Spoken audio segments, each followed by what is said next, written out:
A la revista informativa Democracia llegan Vicente Albornoz y Sebastián Oleas, conocidos como Los Explicadores. Para presentarnos, clarito está, nos explican en sencillo las cosas difíciles de entender. En XFM y Democracia M da inicio, clarito está. ¿Y ahora? ¿Y ahora? ¿Y ahora? ¿Y ahora?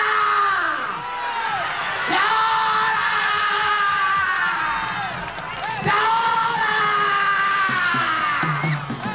Amigos, hemos escuchado a Abdalá Bucaram en su famoso "y ahora", frase estridente que nos debe llevar a pensar en la importancia y la incertidumbre de la coyuntura, del momento y del presente. Acabamos de emocionar hasta la médula a las personas que nos escuchan, Vicente, con esta introducción. Pero sí o no que estuvo casi como Lelutier. Totalmente. Les damos la bienvenida. Este es su programa Clarito está. Vicente Albornoz, Sebastián Oleas. Les damos la más cordial bienvenida aquí a Clarito está. Que arrancamos, como decíamos, escuchando la famosa frase "y ahora", de Abdalá Bucaram en modo estridente. Lo repetimos para volver a tener una claridad de la urgencia que representa el preocuparse por el momento, por el presente, por la inmediatez. ¿Y ahora? ¿Y ahora? ¿Y ahora?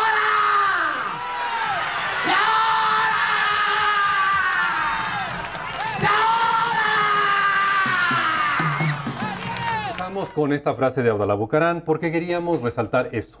¿Y ahora? Exacto. ¿Y ahora qué hacemos? Exactamente. Bueno, hemos tenido unos días bastante atípicos. Fíjate qué elegante palabra. Unos días bastante atípicos. Sí, muy bien. Buena palabra. Hasta podrían creer que soy culto diciendo Exactamente. Está justo con esa introducción y esta palabra, Vicente. Entre el tono y el uso de la palabra atípico. Hemos tenido unos días atípicos. Todo nos indica este momento que sí va a haber segunda vuelta. Claro. Todo indica este momento que sí va a haber segunda vuelta, de lo cual nos alegramos infinitamente. Hubiera sido... Sí. ¿Feo? Sí, por decirlo menos. Digamos ilegal, indebido, indelicado, que no pasara. ilegítimo, incorrecto, que no haya segunda vuelta. En todo caso, yo quisiera tener la seguridad cuando sea grande de Juan Pablo Pozo. Eso quisiera yo. Sí, y la claridad. Cuando sea grande quiero ser como él. Yeah. Con esta claridad, con esta transparencia. Pero el hecho final es que todo parece que tenemos segunda vuelta. Exactamente.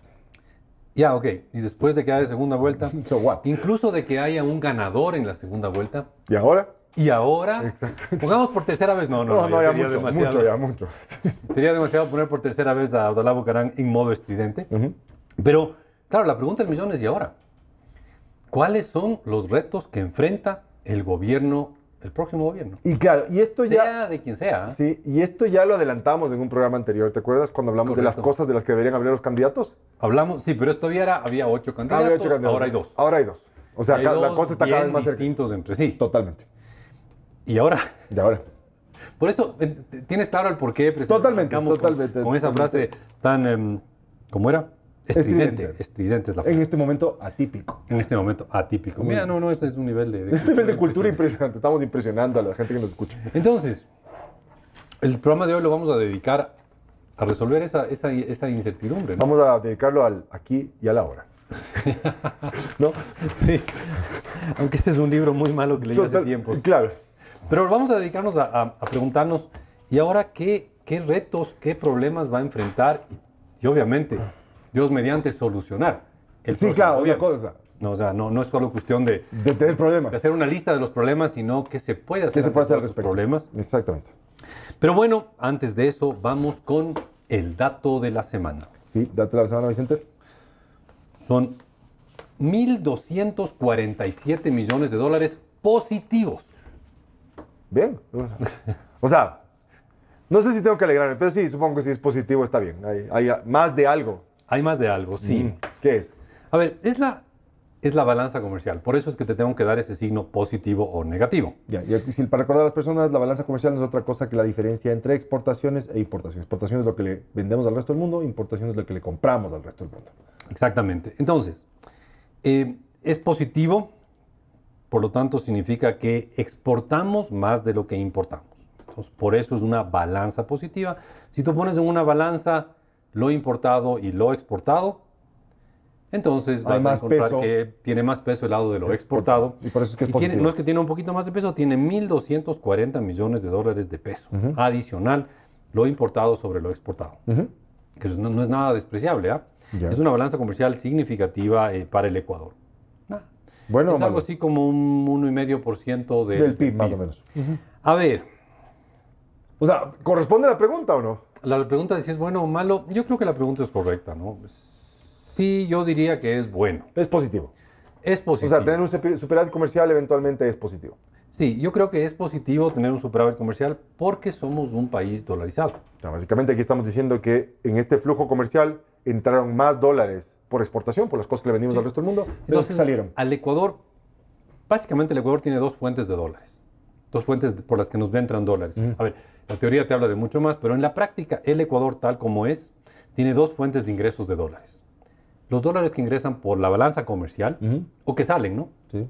Y los dólares que ingresan por deudas, por nuevas deudas que contrata el país. Pero bueno, aquí vemos que por el lado comercial, en el año 2016, esa es la balanza comercial del 2016, entraron más dólares de los que salieron. Perfecto. ¿Es una buena noticia? Sí, sí es una buena noticia porque somos un país dolarizado. Pero Entonces, veo que veo un pero. Sí, sí, o sea, por el tono de voz. Viene un pero, sí. Tiene un pero. Y la pregunta es, ¿por qué tenemos una balanza comercial positiva? Y creo que hay que ir a ver a los dos componentes de la balanza comercial, ¿no es cierto? Más Sí, cerca. hay que ver los dos componentes. Como bien tú decías, la balanza comercial es la diferencia entre lo importado y lo exportado. Y en el caso del año 2016 en el Ecuador, fíjate que ambos cayeron O sea, tanto exportaciones como importaciones cayeron, frente al año 2015, ¿no? pero lo que está ocurriendo es que probablemente las importaciones cayeron más de lo que cayeron las exportaciones. Y bastante Muchísimo más. Ujú. O sea, las exportaciones, habíamos exportado 18.300 millones en el 2015 y pasamos a exportar 16.800 millones en el 2016. O sea, sí hay una caída de unos 1.500 millones de dólares entre el 2015 y el 2016. Correcto. Pero las importaciones tienen una caída mucho más fuerte. Casi de 5.000 millones, ¿no? Sí, caen de 20.400 millones a 15.500 millones, casi como tú dices. 4.000 millones. 4.000 millones caen un 25%. No es menor. No es que va a ser menor, es durísimo. Ujú. ¿No? Entonces, para quedar claros, tenemos esta balanza comercial positiva porque las exportaciones, en este caso, cayeron menos que las importaciones. Correcto. O Ambas se redujeron. dicho del otro lado, las importaciones cayeron mucho más que las exportaciones. Pero ambas cayeron. Ambas cayeron. Pero dado que las importaciones cayeron mucho más, cayeron en 25%. O sea, estamos importando la cuarta parte menos que el año pasado, Que el que 2015. el 2015. Es una reducción durísima de Importante. importaciones, ¿no? Entonces, cayeron mucho más las importaciones que las exportaciones y por lo tanto tenemos ahora una balanza comercial positiva. Ahora, la siguiente pregunta. A ver, tenemos claro, hay una balanza comercial positiva porque las importaciones cayeron más que las exportaciones, porque las importaciones fueron menos que las exportaciones y por lo tanto tenemos, como decíamos, una balanza comercial positiva. ¿Estamos claros? Sí. Ahora, ¿es bueno o malo que caigan las importaciones? Y creo que no. Creo que no es bueno. A ver, ahí vamos a hacer una pregunta medio de cajón, ¿no? Sí. ¿Cómo deberíamos juzgar si algo es bueno o malo? Debería ser En función de de cuánto aportan, ¿no es cierto? En el neto, ¿no es cierto? cuánto aportan en el neto al bienestar Al de la bienestar. sociedad. O sea, obviamente las importaciones te cuestan. Pero obviamente las importaciones sirven para algo, ¿no es cierto? Las personas consumen importados, son felices por consumir importados. Habrá empresas que consumen materias primas importadas que les sirven para producir otros bienes. Entonces, obviamente habrá... O sea, al final, y esto es lo que creo que tú estás tratando de decirnos, importar satisface necesidades. Por supuesto, importar obviamente De las personas. satisface las necesidades que no pueden ser satisfechas por lo que se produce localmente. Correcto. Punto.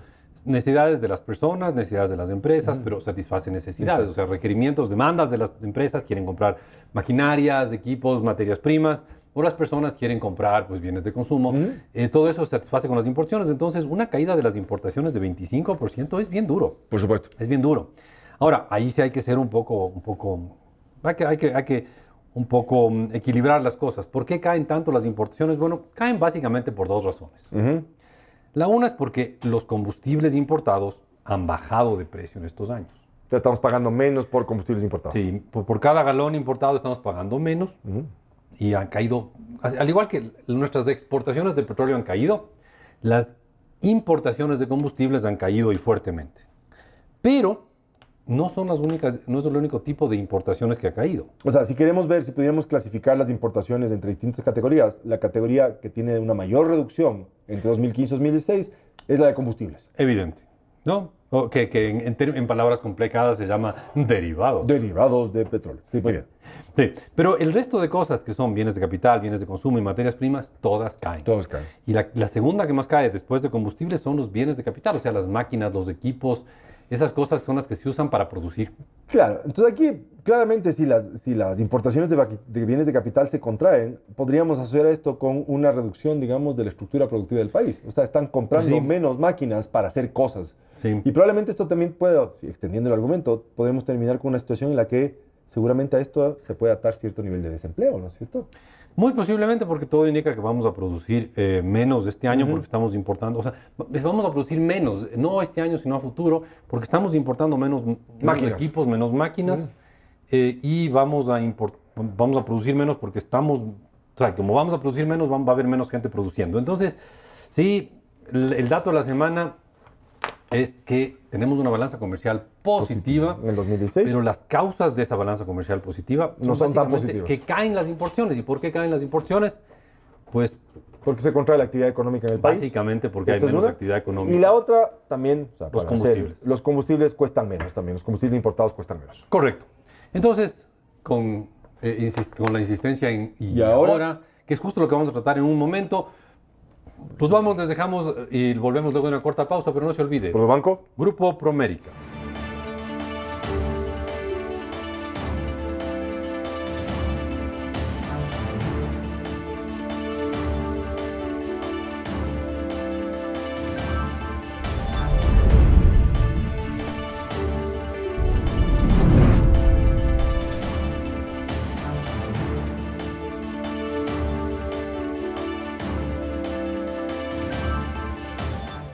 Hola amigos, ¿qué tal? Volvemos. Sebastián Oleas y Vicente Albornoz aquí en Clarito está. En un programa atípico. Un programa atípico luego de unos días atípicos y que empezamos con una frase de unas palabras de Abdalá Bucaram diciendo, gritando Y ahora. estridentemente, y ahora. Y ahora. Y obviamente, creo que muchas de las personas más jóvenes que nos escuchan no tienen mucha idea de quién era Abdalá, Sí. pero personaje de nuestra historia, sigue vigente, creo yo. Sí, al final sigue siendo un personaje relevante Relevante en la la política. historia, nos guste o no. Pero bueno, el hecho es que la frase de Abdalá Bucaram no la pusimos porque sí, sino porque hay la pregunta. ¿Y ahora? ahora? ¿No? ¿Y ahora qué? ¿Qué va a pasar? O sea, eventualmente habrá segunda vuelta, habrá elecciones del 2 de abril y después habrá que hacerse cargo de los problemas, Correcto. que es lo que decíamos, ¿no? Y el próximo gobierno tiene que enfrentar bastantes retos complejos e importantes.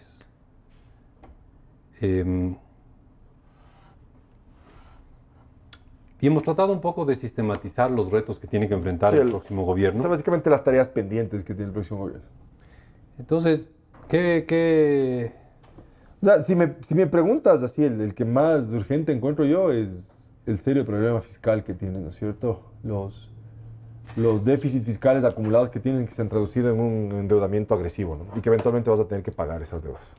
Creo que es A el ver, primero que se me viene a la cabeza. Yo creo que podríamos sistematizar un poco los retos que enfrenta el gobierno en los de corto plazo y los de largo plazo. Ujú. Y los de corto plazo son evidentemente, como tú dices, el tema fiscal. Sí.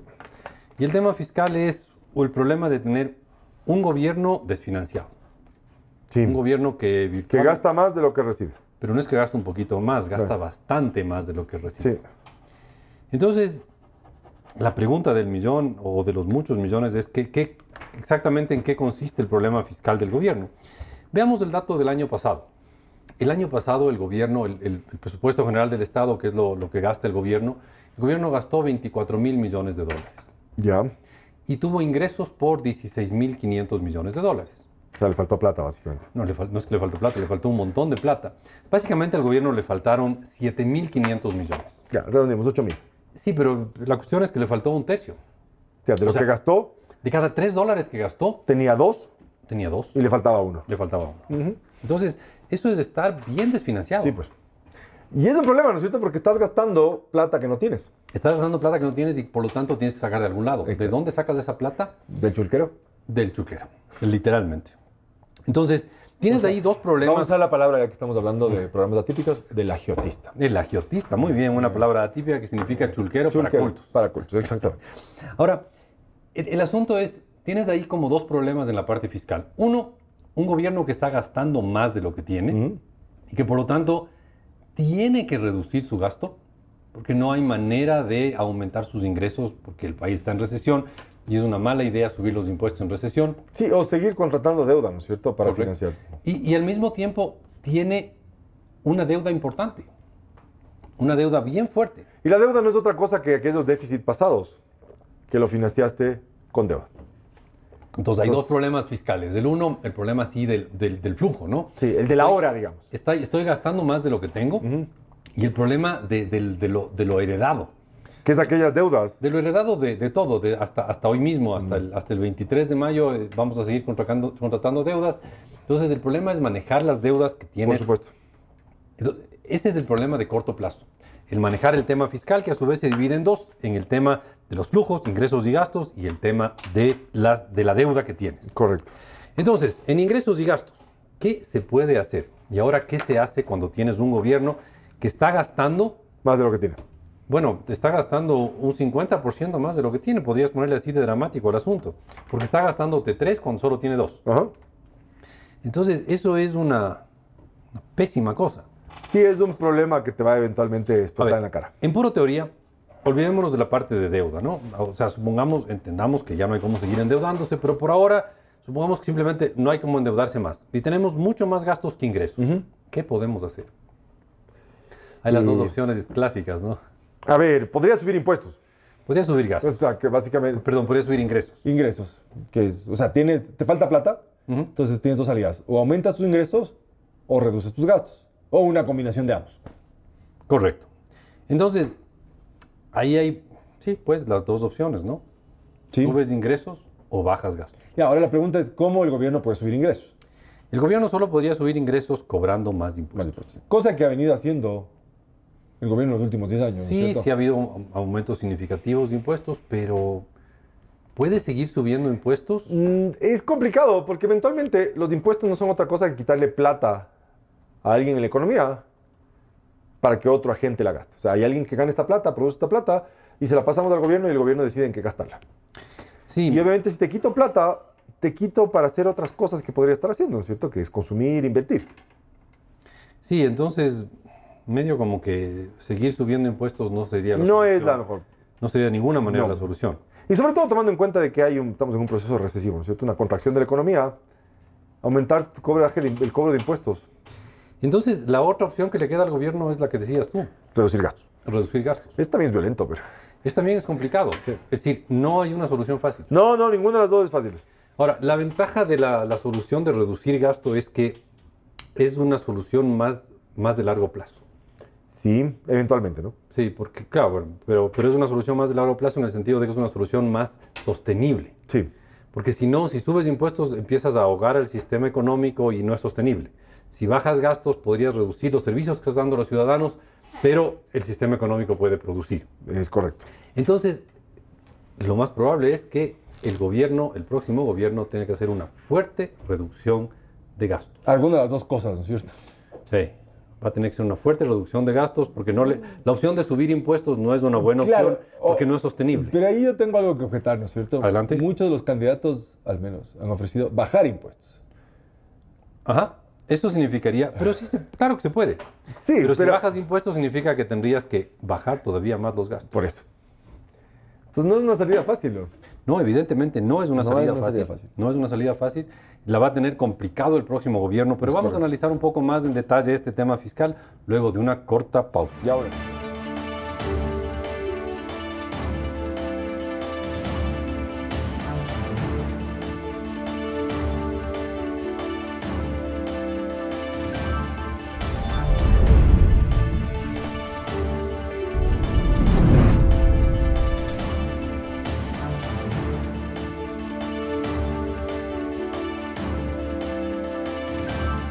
Amigos, volvemos aquí, Sebastián Oleas y Vicente Albornoz.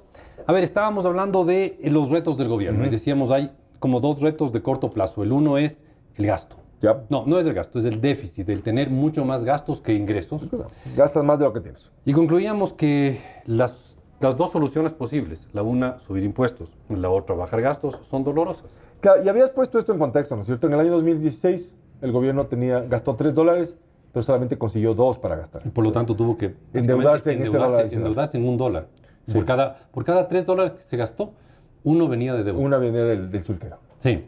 Entonces eso es insostenible porque tendríamos que endeudarnos al infinito. Sí, y eventualmente hay que pagar las deudas, ¿no es cierto? Exacto. Y Pero entremos a eso después. Todavía estamos en que es insostenible. Y por lo tanto hay que o subir los ingresos o bajar los gastos. Pero subir los ingresos en la situación actual parece todavía más complejo que bajar los gastos. Porque sería una cosa que no sería sostenible en el tiempo, porque empezarías a ahogar tanto al sistema económico con tanto impuesto, que no sería sostenible. Por lo tanto, solo te queda la opción de bajar los gastos. Correcto. Entonces, ok, vamos a bajar los gastos, pero eso tampoco va a ser divertido. No va a ser agradable para la población ecuatoriana que el gobierno tenga que bajar los gastos. ¿Por qué? Por dos razones. A ver. Uno, va a construir menos obras, va a haber menos servicios, etcétera. Pero además, como el Ecuador se ha vuelto tan dependiente del gasto público, va a desacelerarse la economía. Por supuesto. Entonces, un gobierno que gasta menos, cuando tiene un gobierno que es muy importante en la economía. Muy gastador. Exacto. Va a desacelerarse la va economía. a ponerle un freno a la economía. Correcto. Entonces, tenemos una economía que podría frenarse. Ahora, ese es solo la mitad de los problemas de corto plazo, que es este tema de tener más gastos que ingresos. Y la otra mitad de los problemas de corto plazo es qué hacemos con tremenda deuda que tenemos. ¿Pagar? Ok, pero ¿y si no hay plata? ¿No pagar?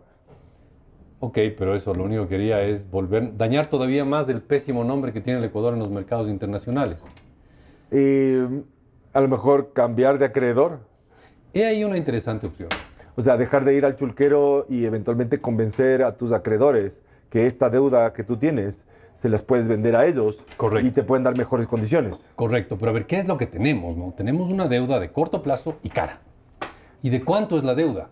Difícil saber porque la deuda oficial está en algo así como, está en casi 40.000 millones de dólares, pero a eso le falta las preventas de petróleo, la deuda de corto plazo, la deuda del IES. Por lo tanto, nuestra deuda estará por ahí, y en esto estoy especulando, por los 45.000 millones de Es un dólares. montón de plata. Pero es una deuda que además es de corto plazo y que paga intereses altos. Pongámoslo en perspectiva. De cada dólar que produce la economía ecuatoriana, si quisiéramos pagar cash la deuda, tendríamos que estirar de 50 centavos. Claro, tenemos de tener casi la mitad de lo que produce la economía para cancelar la deuda. Para pagarla de una sola. Entonces, ha crecido bastante la deuda. No te olvides que la deuda estaba en 10.000 millones de dólares en el año 2010. Y del 2010 acá ha crecido a más o menos 45.000 millones de dólares. Se ha cuadruplicado. Estoy haciendo un redondeo un poco especulativo. Sabemos que está sobre los 40, pero no sabemos exactamente dónde. Entonces, ¿qué hacer con esto? A ver, podríamos hacer un canje de deuda. Canje de deuda, ¿no es cierto? Decirles a los que tienen bonos caros, decirles, ¿sabe qué, señor? Me conseguí a alguien que me presta más barato, le prepago. Te adelanto el pago. Algo así, se puede hacer. Pero habría que conseguirse a alguien que te preste más barato. Y ese que te preste más barato debería estar convencido que eventualmente sí le vas a poder pagar. Correcto. Pero ¿quién es el que te puede prestar más barato? Multilaterales, por ejemplo. Bueno, sí, básicamente eso, ¿no? Sí. No hay muchas más No hay opciones. muchas más opciones. O sea, tendrías que ir a alguna cosa así como el Banco Mundial o el Fondo Monetario, decir... El Banco Mundial, el Fondo Monetario, el BID. El BID, la CAF inclusive. Sí, pero bueno, tendrías que ir a decirles, señores, préstenme. Y ellos, claro, te van a decir encantado.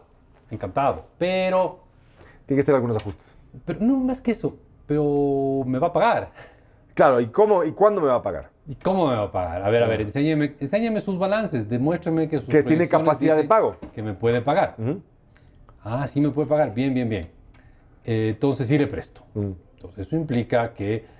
Y nos pueden prestar a tasas muy bajas, ¿ah? Fondo Monetario, Banco Y a Mundial. plazos muy largos. Te prestan a plazos bien largos y a tasas bien bajas. Tasas que estarán por debajo del 3% y plazos que estarán por encima de los 10, 20, quizás hasta más años todavía. Entonces, eso sería un cambio interesante para el Ecuador porque nos quedaríamos con la misma deuda, pero más barata. Más barato. Sería un interesante cambio Por lo porque tanto, liberarías recursos para gastar en otras cosas. Lo que harías de ahí sería cambiar un poco la estructura del servicio de la deuda. Claro. Y eso, O lo que se llama el perfil de la deuda. por supuesto, y eso te libera recursos que probablemente podrías usar en otras cosas. Exacto. Entonces, segundo tema a enfrentarse. A ver, primer tema decíamos en el primer gran paraguas de temas, corto plazo, el tema fiscal. Y ese se divide en dos. El tema de ingresos y gastos, por un lado, y el tema de qué hacemos con tanta deuda que estamos heredando. Claro, otra alternativa sería decir, no pago. Sí, no pago y después Veamos te suben las tasas de interés más Por arriba. supuesto. Fíjate que el Ecuador paga tasas de alrededor del 9%, cuando Colombia, Perú, incluso Argentina están pagando tasas de alrededor del 4%. La mitad casi. Claro, y es porque ellos no tienen la mala fama de ser malos pagadores. Pero bueno, solo para que tengas una idea del tamaño de la deuda, cada ecuatoriano tiene una deuda de alrededor de $2.200. Eso significa que cada niño que nace en el Ecuador Ya nace con una ya factura. nace con una deuda de $2.200. Nada mala. Decían antes que los niños llegaban con una hogaza de pan. No, ahora llegan con un Ahora llegan pagaré. Los niños ahora en el Ecuador llegan con un pagaré de $2.200. $200. Pagaré a la orden de Páguese a la orden de chulquero. el chulquero. Exacto. $2.200 por habitante. Bien, ¿eh? Y la deuda está creciendo más rápido que el número de habitantes. Por lo tanto, cada niño que nace en el Ecuador nace con un poquito más de deuda que el niño anterior. Y si les parece poco 2.200, contrástenlo con un salario básico unificado para que vean que no es menor. No es menor el asunto. Entonces sí, el segundo reto va a ser enfrentar esta enorme deuda. ¿Qué hacemos con tan tremenda deuda? Ok. ¿Qué hacer? Probablemente haya que recurrir ahora? a los multilaterales. Y ahora, Probablemente haya que Ir a- acercarse a los acreedores, a los chinos, a los y tenedores decir, de bonos. tengo un ¿sabe problema. qué? No le puedo pagar esto, tengo que ver, tal vez le tengo que adelantar el pago, cosas por el estilo. Habrá que ver qué mismo se hace. Los retos son grandes, complicados, y vamos a profundizar en el otro grupo de retos, los retos de mediano y largo plazo, luego de una corta pausa, pero no se olvide. Pues banco. Grupo Promedio.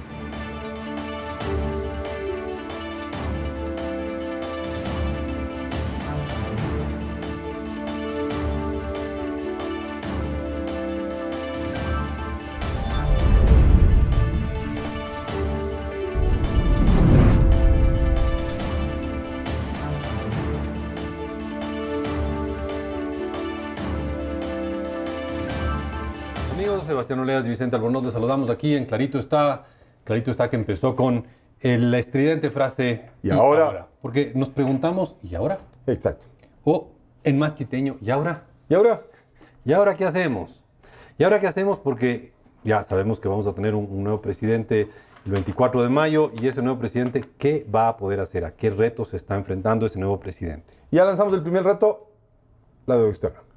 El primer reto, bueno, es la parte, Es la parte fiscal, ¿no es de cierto? corto plazo. ¿Qué hacemos teniendo tanto gasto frente a tan poco ingreso?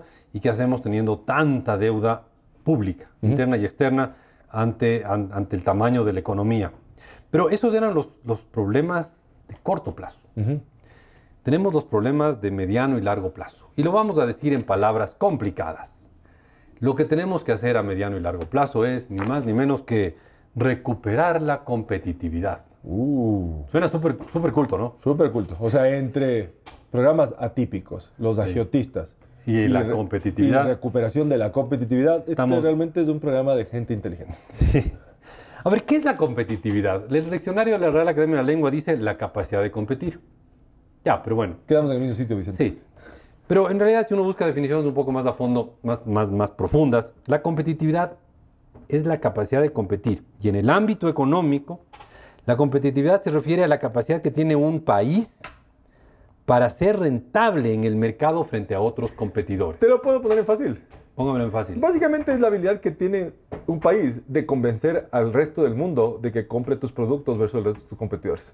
Claro. ¿Por qué? Porque eres competitivo. Porque eres competitivo. Así de sencillo. Porque tus productos son baratos, son buenos, agregan valor, son productos Claro. de calidad, lo que sea. Entonces, no sé, no tengo idea. ¿Por qué nos compran, por qué la gente, por qué el mundo entero nos compra tanto cacao? Porque probablemente es buen cacao. Buen cacao. ¿Por qué nos Y- compran chocolate ya hecho? Porque probablemente es buen chocolate. Comparado, por ejemplo, con el chocolate suizo, con el chocolate belga, con el chocolate que se fabrica en Sí, Costa de pero, Marfil. además, pero si fuera buen chocolate, pero fuera carísimo, ¿nos compraran? No. Entonces, la competitividad es la capacidad Tiene varias dimensiones, ¿no? sí, es la capacidad de vender una combinación entre calidad y precio que le haga atractivo a tus productos. Entonces, claro, podemos vender un muy mal cacao, muy barato, no sé, tal vez se venda, pero porque es baratísimo, ¿no? O el cacao ecuatoriano que no es barato, pero es tan bueno que se vende muy bien.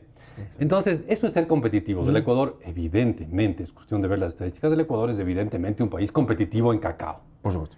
Pero la idea es ser competitivos en general, como país. Y eso significa algo tan sencillo como que el Ecuador tiene que acordarse que lo importante en la economía es producir. Ya. Que no es trivial. Parece evidente, ¿no es cierto? Sí, claro, parece evidente, pero a ratos da la impresión de que nos olvidamos de eso. De que hay que producir. Como que vino una cantidad inmensa de dinero a la economía y nos olvidamos que lo importante era producir. O sea, básicamente nos atontó. La cantidad de plata que nos llegó vía Sí, petróleo. nos desorientó, nos atontó, ponle tú, nos desorientó, digamos. Ya, muy bien. Y nos dedicamos a vivir de las rentas, pues. Ya. Nos olvidamos que había que producir para tener ingresos, para poder consumir. Y nos dedicamos a consumir y punto porque teníamos muchos ingresos. O sea, nos cayó un maná del cielo. Sí. Y Nos cayó tanto maná del cielo Que nos olvidamos. que nos olvidamos que era de producir maná, pues. Claro. Porque maná se Entonces, agota. Lo que hay que hacer es devolverle al Ecuador la conciencia de que producir es importante. ¿Y cómo hacemos? Y claro, ¿para qué? Para volver a producir. ¿Para qué? Para que esa producción y que se venda a buen precio y de buena calidad y que eso nos permita tener ingresos para comprar aquellas cosas que necesitamos. Las importaciones, por ejemplo. Por ejemplo, para poder importar más. Pero no solo eso, ¿no? En general, para comprar todo lo que necesitemos. Pero para eso hay que producir cosas, ¿no? Y entonces, ahí el gobierno, el próximo gobierno, sea cual sea, va a enfrentarse a lo complejo de resolver los problemas de que el Ecuador es un país caro y complejo para producir. Sí, porque digamos que hay una maraña de leyes, regulaciones, impuestos que dificultan. Exactamente. Miles de normas, normitas y regulaciones. Y el tema de la regulaciones. incertidumbre también es importante, ¿no? Sí, que dificultan y le vuelven bien complicado el producir y seguir produciendo. Y una de las tantas trabas que tiene la producción en el país es el tema de la incertidumbre. Pero tenemos también... El y ahora.